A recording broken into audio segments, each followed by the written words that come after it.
Hello दोस्तों, कैसे हैं आप। एक बार फिर से आपका स्वागत है आपके अपने यूट्यूब चैनल पे, जिसका नाम है PHP इजी सॉल्यूशंस। फ्रेंड्स, आज हम जो जावास्क्रिप्ट की सीरीज़ अभी तक हम पढ़ रहे थे, आज हम कुछ ऐसी चीज़ों की चर्चा करेंगे जो अभी तक हम मिस कर गए हैं। कुछ चीज़ें, उन्हीं चीज़ों को आज हम पढ़ेंगे। उसके बाद हम अगले सेक्शन में इवेंट्स के बारे में पढ़ेंगे।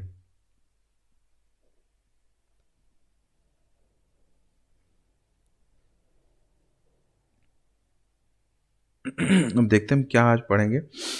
तो हमने एक चीज़ नहीं पढ़ी है, जिसको देखते हैं, बॉक्सेस, पॉपअप बॉक्सेस। तो यहाँ बेसिकली 3 टाइप के बॉक्सेस आते हैं।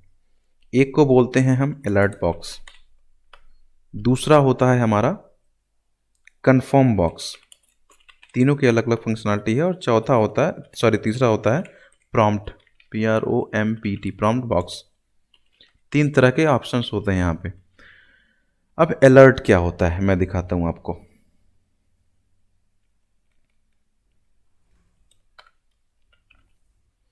अब यहाँ पे हम देखते हैं अलर्ट।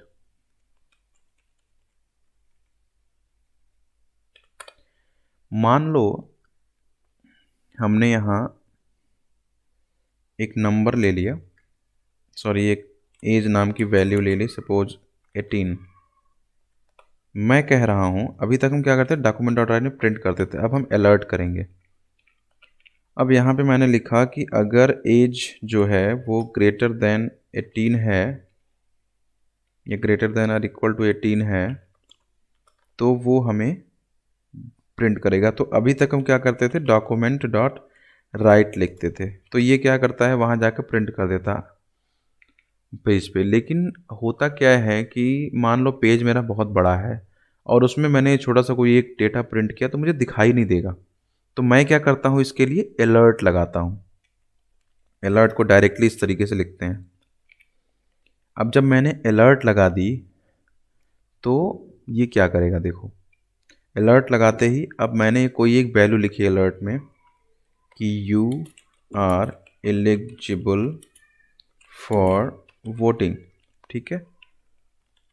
और सेम एज अगर इल्स कंडीशन है, तो मैंने एक डेटा अलर्ट लगा दिया कि you are not eligible for voting. अब ये क्या करेगा, आप इसको देखो, ये आपको अलर्ट करेगा। दिखाओ कैसे, इस तरीके से। ये देख रहे हो, एक बड़े से पेज पे अगर हमें कहीं डेटा लिखना है छोटा सा, तो हमें पता भी नहीं चलेगा। लेकिन अगर ये अलर्ट आएगा तो आपको पता चलेगा कि you are eligible for voting. Okay करोगे बंद हो जाएगा ये, लेकिन जैसे ही फिर रिफ्रेश करोगे तुरंत आ जाएगा you are eligible for voting. देख रहे हो आप। इसी तरीके से आप इसकी वैल्यू को घटा दो, जैसे मान लो 18 से 17 हो जाए, तो ये क्या करेगा, आपको आंसर देगा you are not eligible for voting. देख रहे हो आप। तो ये क्या करता है, ये एक तरह का अलर्ट जनरेट करता है आपके लिए कि ये अलर्ट है, ये आप देखो इसको। ये है अलर्ट बॉक्स। दूसरा एक बॉक्स होता है कंफर्मेशन।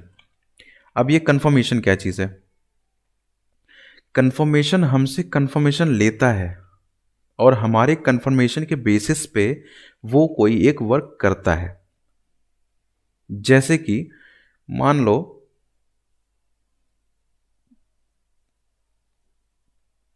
मैंने कोई चीज़ डिलीट करनी है, या जैसे मान लो, अब मैं यहीं पे एग्जांपल ले लेता हूँ। जैसे कि यहाँ पे लिखा हुआ है एज। अब मैं कहता हूँ कि एज की वैल्यू अगर ग्रेटर देन 18 है, तो मैंने यहाँ पे क्या किया, कन्फर्म लगा दिया। कन्फर्म बॉक्स क्या करता है बेसिकली, ये आपसे कन्फर्मेशन लेता है और आपके कन्फर्मेशन के बेसिस पे आपको कोई वैल्यू प्रिंट करनी है तो आप कर सकते हो,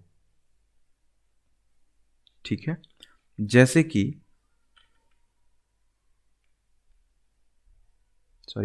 इसको लगाने के लिए हमें थोड़ा सा चेंज करना पड़ता है डेटा। मैं बताता हूँ कैसे। इफ़ कंडीशनली, अब जब भी आप कंफर्मेशन लोगे, तो यहाँ पे कंफर्मेशन ट्रू और फॉल्स दो वैल्यू देता है। तो कंफर्मेशन लेने के लिए आपको इसको एक वेरिएबल में डालना पड़ेगा। तो मैंने स्टेटस नाम का एक वैल्यू डाल दिया, ठीक है। स्टेटस नाम की मैंने एक वैल्यू डाल दी। अब मैं क्या करता हूँ, ये एग्जांपल रहने देते हैं, हम एक दूसरा एग्जांपल लेते हैं। मान लो हमने यहाँ पे लिखा स्टेटस, हमने यहाँ कन्फर्म बॉक्स ले लिया और कन्फर्म बॉक्स में आपसे मैं एक मैसेज पूछता हूँ। बेसिकली क्या होता है कि आप जब भी देखे होंगे कोई एक मैसेज, कोई एक एप्लीकेशन जहाँ आप ऑनलाइन एप्लीकेशन फिल करते हो बहुत जगहों पे, तो वहाँ पे कुछ कन्फर्मेशन आपसे पूछता है कि क्या आप श्योर हो इस चीज़ को करने के लिए कि नहीं हो। तो मान लो हमने यहाँ पे एक मैसेज दिखाना है और वहाँ पे अगर यूज़र अगर बन ओके करता है तो कोई अलग मैसेज शो करना है, कैंसिल करता है तो कोई अलग मैसेज शो करता है। तो मैं क्या करता हूँ, कन्फर्म में पूछता हूँ आपसे, आर यू श्योर टू, मान लो मैं आपसे कंफर्मेशन लेता हूँ, are you sure for, are you sure, are you, sorry मैं लिखता हूँ are you eligible, not sure, are you eligible for voting लिखा मैंने कि क्या आप वोटिंग के लिए एलिजिबल हो, मैं आपसे पूछता हूँ। मान लो मुझे इफ़ कंडीशन नहीं लिखनी, तो मैं आपसे आपसे पूछ रहा हूँ कि are you eligible for voting. अब मैं आपको पहले दिखाता हूँ ये क्या करेगा। इसको आप रिफ्रेश करो, ये पूछा are you eligible for voting. अभी तक आप जब अलर्ट बॉक्स देखे थे वहाँ पे केवल एक बटन आता था ओके का, और ओके करते ही ये पेज बंद हो जाता था। मतलब ये जो आपको दिख रहा है ये पेज, ये अलर्ट बंद हो जाता था। लेकिन यहाँ पे दो बटन हैं, एक ओके है एक कैंसिल है। अब मैं क्या चाहता हूँ कि मैं अगर ओके करूँ तो एक दूसरा मैसेज आवे और मैं कैंसिल करूँ तो दूसरा मैसेज आवे। तो अब जब ओके करोगे तो ये हमेशा आपको जो वैल्यू देगा वो ट्रू होगी, कैंसिल करोगे तो हमेशा फॉल्स एक वैल्यू देता है। तो स्टेटस में आपकी वो चीज़ें स्टोर होंगी, जैसे आप कंफर्म करते ओके करोगे तो स्टेटस में जाएगा, और अगर आप कैंसिल करोगे तो भी स्टेटस में जाएगा। लेकिन अगर ओके करोगे तो वो ट्रू होगा, कैंसिल करोगे तो फॉल्स होगा। तो मैंने यहाँ कंडीशन लिखी, if status is equal to true, कि अगर आपने ट्रू यानी ओके प्रेस किया है तो आपको क्या मैसेज दिखाना है। मैंने लिखा डॉक्यूमेंट डॉट राइट, आप अलर्ट भी लगा सकते हो, डॉक्यूमेंट डॉट राइट भी लगा सकते हो, you are eligible for voting. और अगर आप इल्स होगा, इल्स मतलब फॉल्स है स्टेटस, तो you are not eligible for voting. यहाँ मैं यूज़र से कंफर्म कर रहा हूँ, ठीक है। तो अब आप देखो क्या होगा, मैंने यहाँ कैंसिल कर दिया, ठीक है। मैं रिफ्रेश करता हूँ, ये पूछ रहा है are you eligible for voting, मैंने कहा ओके, तो इसने कहा you are eligible for voting. लेकिन फिर मैंने रिफ्रेश किया, मैंने कहा कि are you eligible for voting, मैंने कहा नहीं कैंसिल, तो इसने कहा you are not eligible for voting. तो हमें ओके और कैंसिल जो दो बटन आते हैं उनके बेसिस पे हमें एक अलग अलग डेटा परफॉर्म करना है यूज़र के दिए हुए स्टेटमेंट के आधार पे। तो मैं कंफर्म लगाता हूँ। अब तीसरा एक ऑप्शन देखो, तीसरा होता है प्रॉम्प्ट। प्रॉम्प्ट का मतलब होता है कि हमें यूज़र से कुछ इनपुट लेना है और उस इनपुट के बेसिस पे कुछ काम करना है। जैसे मान लो मैंने लिखा लेट, मेरे पास दो नंबर हैं, num1 इज इक्वल टू, अब मुझे यूज़र से लेना है तो प्रॉम्प्ट मैंने लिखा इंटर योर फर्स्ट नंबर, और मुझे उन जो भी यूज़र नंबर देगा उन नंबर्स को ऐड करके यूज़र को शो करना है। फिर मैंने यहाँ लिखा, इसी को कॉपी करके मैंने लिखा इंटर योर सेकेंड नंबर, ये वेरिएबल में आ गया num2। मुझे क्या करना है, इन दोनों को ऐड करना है। तो मैंने एक वेरिएबल ले लिया num3 is equal to num1 plus num2। अब num3 को मुझे यहाँ प्रिंट करना है, मैंने लिखा डॉक्यूमेंट डॉट राइट, मैसेज लिखा the sum of num1 and num2 is, comma किया और प्रिंट कर दिया, ठीक है। अब यहाँ क्या करेगा, यूज़र आपको इनपुट देगा, मतलब आप जब इसको इंटर करोगे तो ये आपसे पूछेगा, जो भी आप नंबर दोगे पहला और दूसरा नंबर, उसके बेसिस उन दोनों नंबर को ही जोड़ेगा और आपको एंटर दिखा देगा। अब देखो कैसे, मैंने इसको रिफ्रेश किया, इसने कहा इंटर योर फर्स्ट नंबर, ये इनपुट के लिए आया, मैंने यहाँ लिखा 10, फिर मैंने ओके किया। इंटर योर सेकेंड नंबर, अब मेरा सेकेंड नंबर था 20, तो अब जैसे मैंने ओके करूँगा तो ये कहेगा the sum of number 1 and number 2 is 10 20। अब देखो यहाँ पे 10 प्रिंट कर दिया, 20 प्रिंट कर दिया, लेकिन इसने ऐड नहीं किया। ऐड क्यों नहीं किया? जब भी आप इनपुट यूज़र से लेते हो तो इनपुट लिया हुआ डेटा हमेशा स्ट्रिंग में होता है, इंटीजर में नहीं होता है।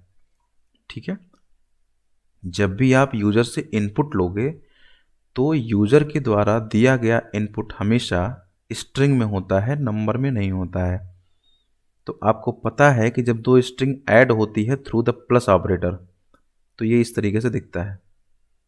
लेकिन आपको तो नंबर प्रिंट करना था, आपको तो डेटा प्रिंट करना था, आपको दोनों का सम प्रिंट करना था। तो आप क्या करोगे?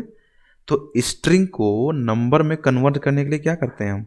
पार्स इंट लिखते हैं। ये क्या करेगा?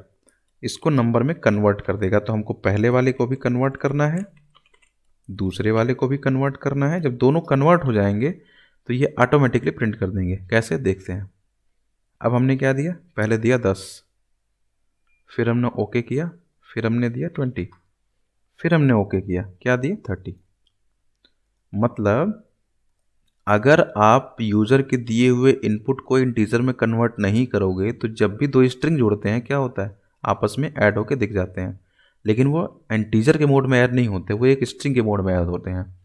तो इस चीज़ का आप ध्यान रखिएगा। तो ये था प्रॉम्प्ट। ये आपसे पूछता है कि आप क्या देना चाहते हो, ये आप नंबर दो, ये वैल्यू दो। इसके बेसिस पे आप जो भी यहाँ बैक एंड में जो आपने ये कोड किया होगा उसके बेसिस पे आपको रिजल्ट दे देगा। तो ये था वो प्रॉम्प्ट ऑपरेटर जो यूजर से डेटा लेता है। तो 3 तरह के बेसिकली बॉक्सेस होते हैं जावास्क्रिप्ट में। अब अगली सीरीज में हम देखेंगे, अगले सेक्शन में जो अगला वीडियो हम देखेंगे उसमें होगा आपका इवेंट्स।